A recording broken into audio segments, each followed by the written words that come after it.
Le secret des trésors de la nuit. Milo se tenait sur le perron de la grande maison en bois de Mamie Luna.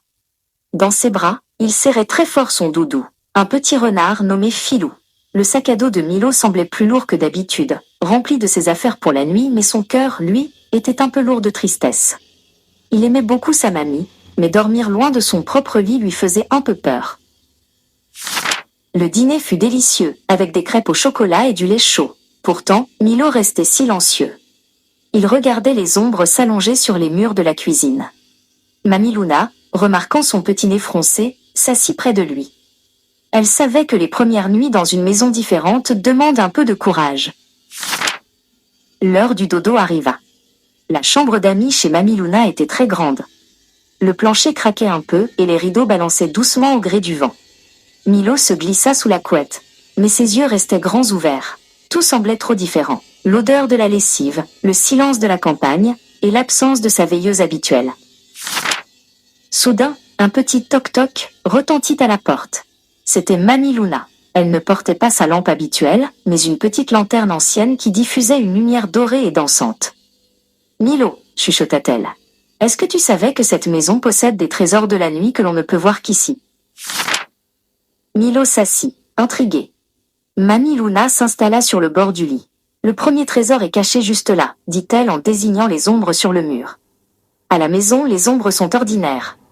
Mais ici, elles sont les gardiennes des rêves. » Elle bougea ses doigts devant la lanterne, créant l'ombre d'un oiseau qui semblait s'envoler vers le plafond. « Viens voir le deuxième trésor, » proposa-t-elle. Milo prit la main de sa mamie et ils s'approchèrent de la fenêtre. Dehors, le jardin de Mamie Luna était transformé. Des dizaines de petites lucioles dansaient entre les fleurs de lavande. C'était comme si des étoiles étaient descendues du ciel pour jouer à cache-cache dans l'herbe. Mamie Luna sortit alors de sa poche une petite pierre parfaitement ronde et lisse. Elle semblait capturer la lumière de la lanterne.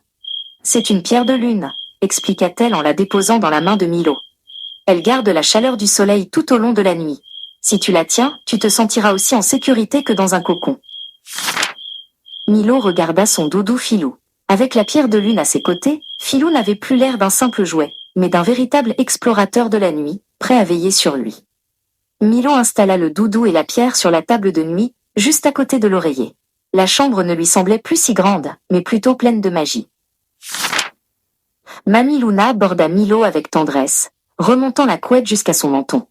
Elle déposa un baiser sur son front qui sentait la cannelle et l'affection. « Dors bien, mon petit explorateur », murmura-t-elle. « Demain matin, les trésors de la nuit se transformeront en trésors du petit déjeuner, et je crois qu'il y aura des brioches. » Quelques minutes plus tard, Milo s'endormit profondément. Il ne craignait plus les craquements du plancher, car il savait que c'était simplement la maison qui lui racontait des histoires. Dans ses rêves, il courait dans le jardin avec les lucioles, impatient de se réveiller le lendemain pour raconter toutes ses aventures à Mamie Luna.